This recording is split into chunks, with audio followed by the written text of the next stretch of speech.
My name is Jim Messina. I served as campaign manager to Barack Obama's presidential campaign. I've done campaigns all across the country. Thank you for the applause in the back. Hold your applause. And we decided on the first day of the campaign to use data across department because we thought it was the best avenue to the truth.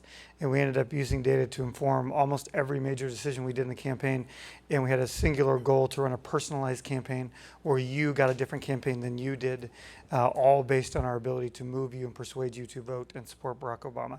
And there's 332 electoral votes. It shows it worked. Take the same question, Jim. I mean, I've had, in the aftermath of the election, you hear people saying that almost implying that the Obama campaign's use of data was almost like it was cheating. They were like an unfair advantage. You know, hello, you're not supposed to use that kind of thing. Let's go back to just door to door.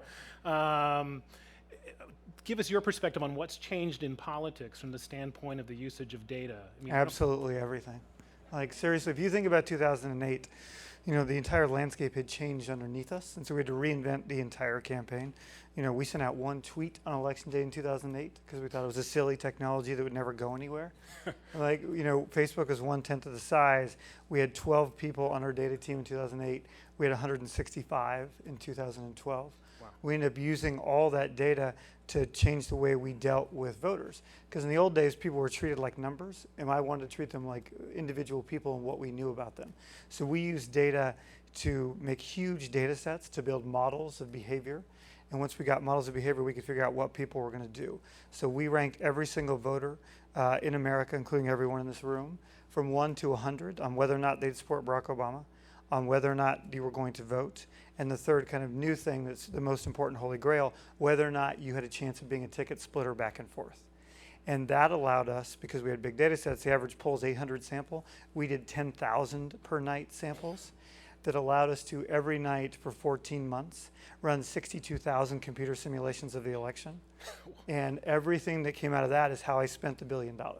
So every single decision we made was based on the 62,000 sample every night, and that was how we did television, that was how we moved the president around.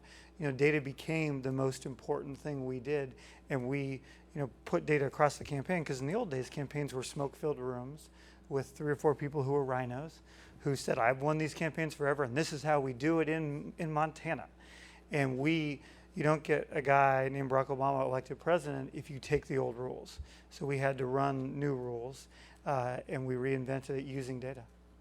Does that, and maybe just we're going to start moving forward a little bit now, but how does that change how politics or campaign going forward? Is this a one-time advantage that you guys had because you sort of arbitraged, you exploited an opportunity, a data opportunity, and now everyone's like, you know what, that trick's over. Everybody gets to do the same thing. So is there a sustainable advantage in something that you did there? Look, I think it's a good question. The Republicans just did a post-mortem of their election loss, and they really argued that, you know, we have a 3 or 4 year lead on them and they can catch up. And in 2004, Ken Mehlman, who ran Bush's campaign, had a big lead like this and built a really sophisticated operation. And we caught up.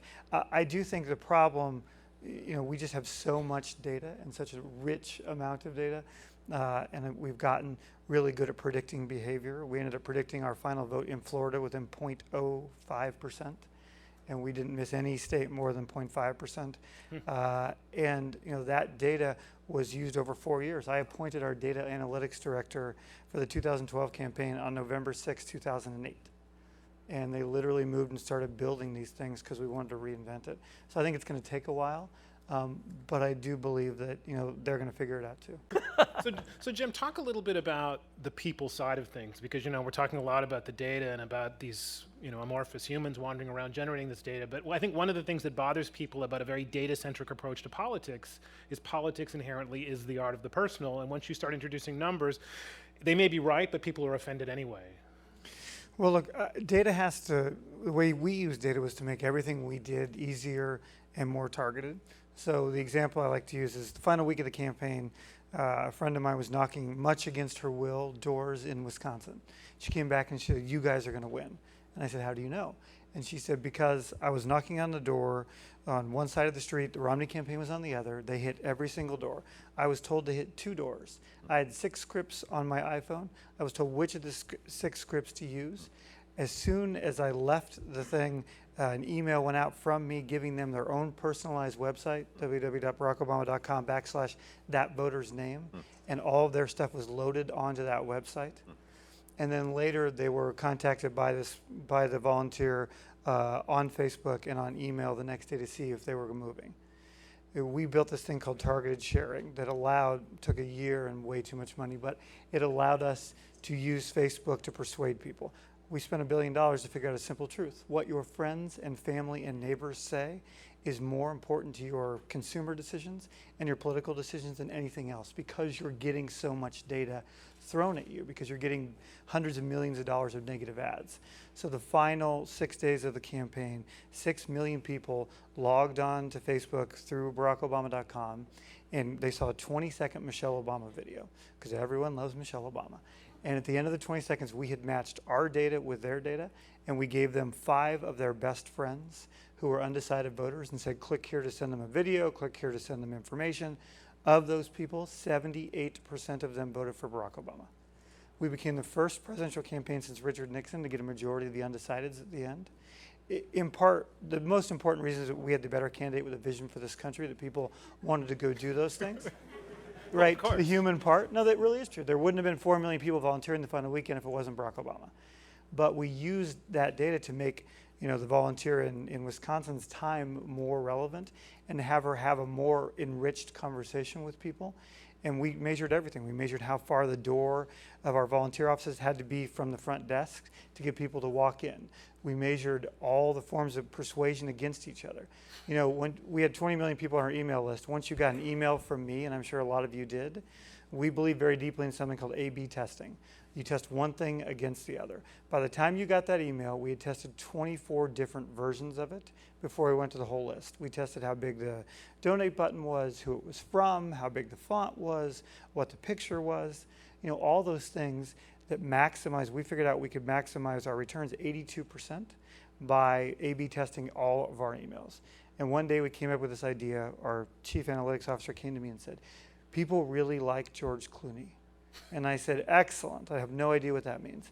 And so we decided to do a dinner with Barack. And we did these all the time. You gave $3 and entered a chance to win with Barack Obama. That did about $3 million every time we did it. Dinner with Barack and George Clooney did $12 million, right?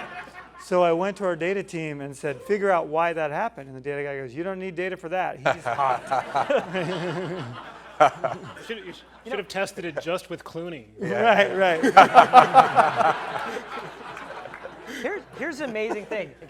You hear these kind of statements, and I kind of hearing this sort of a little surprise from the audience. They're like, wow, you guys did that. The amazing thing is what Jim's talking about is day in and day out for most of the modern companies. Yeah. This is every single moment of Facebook, LinkedIn, Twitter, Google. That's what we do. Yeah. And so what Michael and everyone else is telling you, if you're not doing this, you are behind the curve. Right. I'm sorry, that's just reality at this point. Hi, actually this is kind of a playoff of the last question, but it's directed specifically at Jim. You guys weren't a startup in 2008 after you won, and you had 4 years to plan.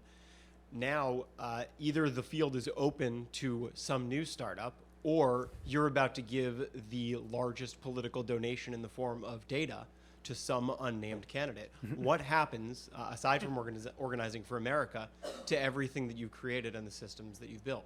Did you have any other questions? No. I think that's only one, right? Right. No, it is something that we are struggling with and having discussions about as we go. We have all these things, this is the part where you want to be a startup, right? Because we figured out a political campaign legally can't sell a product, because then you're making a contribution above the limits, and what you do with the data is the big thing. Every time I'm able to go to Congress, the members of the House and Senate are understandably very excited to have this discussion and to have me give a better answer than I'm about to give you. But I think the important thing is that the data needs to be cross-platform and be used for a variety of things. both in groups that support issues we care about. There's all this nonprofit advocacy going out there, and they ought to have this data too. And so we're trying to figure out the proper vehicle to use that. I hope that it can be used by campaigns and a whole bunch of other organizations to do things. But for people running in president in 2016, they have an easier job than that. I think they do exactly what you talked about. They go reinvent this. They do. The very first day when the president offered me this job, I said to him, I only need one promise, and I'll say yes. I want you to promise me you're not going to run the same campaign you did last time. And he looked at me strangely and said, Jim, we won that one. And I said, yes, Mr. President, I was there, the best party of my life. It was great. But if you run the same campaign, you'll get beat because everything has changed on how you do interaction with folks. And the 2016 class has to figure this out. We have given them a head start on my side of the aisle, the way Bush gave the 2008 campaign a head start. But obviously, they didn't win that campaign. So people need to reinvent how you do this. And these guys will be helping us figure that out, both parties. But I think what we want to do is just be pretty agnostic about how it's used and get the data out there and let people use it how they may. Thank you.